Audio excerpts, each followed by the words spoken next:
Now I was going to do a detailed step-by-step on rebuilding the rear end of this truck, but unfortunately with the way things were, I was not able to do it. Now I did get this rear end rebuilt, went through it completely. Now the first thing I want to talk about is why it's best to go through the rear end completely when you're upgrading your engine to something like this that makes a lot of torque. Over the years, the metal components aside, the carrier, the spider gears, the axles, the ring and pinion, they heat up and cool down over years. Now when they were brand new, they were extremely tough and strong, but over the years of heating and cooling, they gradually break down slowly but surely, and they soften and weaken. So that's where you see a lot of times people will build a high performance engine, stock rear end, and something breaks every time, just about. Now, sometimes you get lucky and it won't break for a while, but it's cheap insurance going to replace everything. And that's what we did with this. We went with a brand new set of Richmond axles, Richmond ring and pinion, and an Eaton carrier. Now we went with 342 gears, and the Eaton carrier is a Posi Performance limited slip unit. Now starting off, we went ahead and disassembled everything. Took everything out of the rear end, was basically a hole.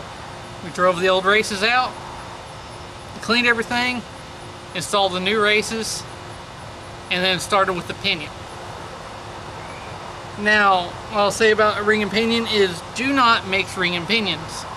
If a ring and pinion comes as a set, use that set. Don't try to mix them because they're cut different. Now, with the pinion, I like to start at 0 shims. It seems to work easier and faster than trying to start with what shims are on the pinion when you pull it out. Now, buying a new install kit is the best way to go for shims, because you get your shims. Not only that, you get your bearings, your races, your paint for marking for load on the ring, and you get a crush sleeve. Now also, it is best to go ahead and buy an extra set of pinion bearings just in case one fails, because it will make it hard to set bearing preload. And then you'll want 2 or 3 extra crush sleeves just in case, because once you crush one too far, you got to start all over. Now if you don't have a press, it's best to take it somewhere and have someone else press on your bearings on the end of the carrier and the bearing on the pinion, and make sure you get it in the right direction, which in this case it's tapered on this GM 12 bolt truck, and the taper goes towards the front of the truck, which will be away from the gears on the pinion towards the thread on the pinion. Now you'll get that pressed on, put your crush sleeve on, you'll put from the other end of the differential, you put the outer bearing, and then you'll put your seal on.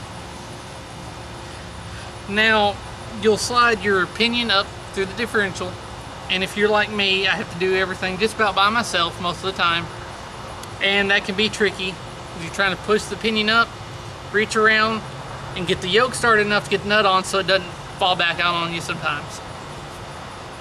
Now when setting pinion preload, what you're doing is, without the carrier in there, you're going to tighten it up and get that outer bearing pushed onto the pinion, which is going to take a little bit, and take out all the slack and get to the crush sleeve. Now the crush sleeve is where a lot of people get confused about, because they're looking for a foot-pound measurement. And what you're actually looking for is an inch-pound measurement that it takes to spin the pinion without a carrier or anything in there. And to find that, we use a bar meter like this in inch pounds. And with the new bearings, new races, all that good stuff, it should take roughly 25 inch pounds to turn that pinion. So what you're going to do is get something to hold the yoke, and you're going to start tightening down on that nut, and it's going to go up against the sleeve, and you should be able to feel once that sleeve crushes. Now once it crushes, it does become easier to start crushing further. And when that happens, you can crush too far. So what I like to do is start crushing it a little bit, taking the bar off and taking the wrench off, then putting this on there and seeing where I'm at turning the pinion. That way I know I can go just a little bit more, or I went too far. That way I try to avoid going too far and having to take it all back apart. Now with the carrier, obviously the bearings are pressed on each end of the carrier, which is pretty easy. And what I like to do is, in this install kit I got, came with multiple thickness of shims, so it's pretty easy to do, is split the difference, take one of the larger shims and then a bunch of small ones, split the difference on the carrier where it's center, and then go from there. That way I can tell if I'm too far into the pinion, I can remove shim here, move it over here, and pull it away from the pinion a little bit and get it in lash and get the load right on the ring wear. But that's the easier one to do, because you have 4 main bolt caps and they're only torqued down to about 60 foot-pounds.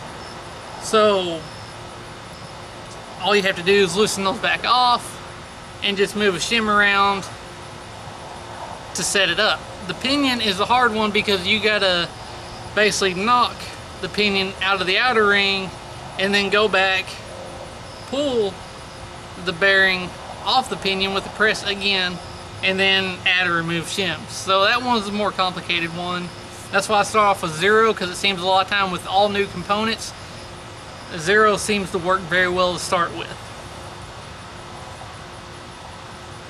Now, I did forget to say putting the carrier together, and that is pretty easy. You get the bearings and then you get the ring. Now the ring will slide onto the carrier, and then you have your bolts, and you will star pattern tightening them around at 55 foot-pounds of torque. Now sometimes you will have difficulty sliding the ring onto the carrier. In some cases you can put a little grease around the carrier and help slide the ring on. Other times you put the ring in the oven and it'll slightly expand it where you can slide it on. Now don't beat it with a hammer or anything, try to do that, because you'll just damage the teeth.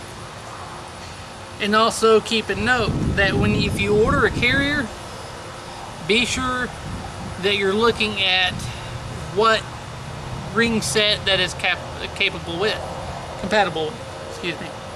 Because our Eaton carrier that we ordered was compatible with 273 to 342 gears. Now they also had one that was compatible from 373 to 456, I believe. So be careful when ordering that, make sure you get the right one. Now that is pretty much all there is to doing it, other than installing the axles and all that, which is easy. But driving the races in and out is kind of tedious. Setting the shims can be kind of tedious, especially on the pinion. And then putting the carrier together is pretty easy. Now you're to setting your wear pattern, which can be a little tedious.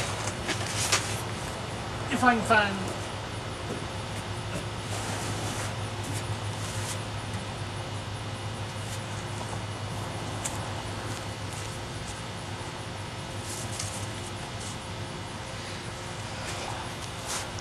Now setting the wear pattern can be a little tedious, because what you're looking at is something like that.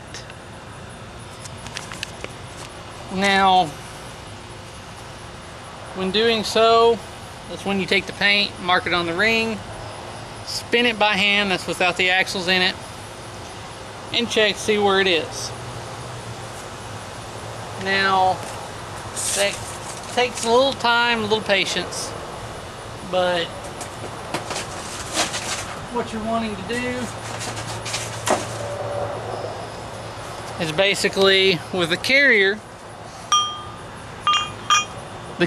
will move the ring into the pinion or away from the pinion by shimming it. So you can kind of get where if you're too far into the tooth, you want to shim the ring away from the pinion.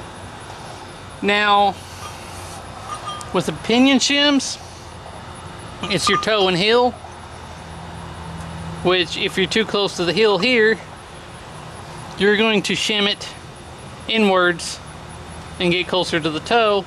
If you're too far to the toe, you remove shims, get it closer to the heel.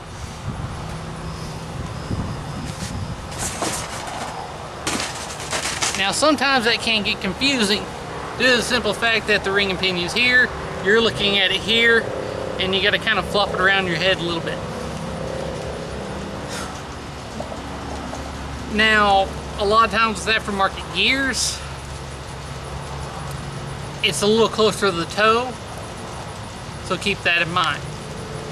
Now, once it's all put together, I like to use a good differential cover that can hold more fluid so to keep it cooler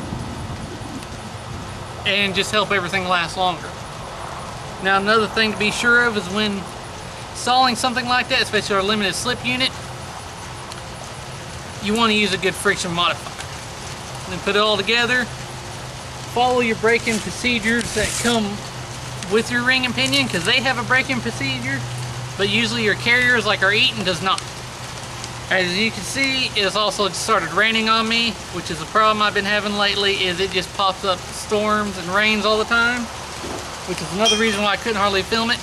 And I didn't remove it from under the truck, that way I could work on it and it wasn't out in the elements. But hopefully this information proved helpful to you, and as always, thanks for watching.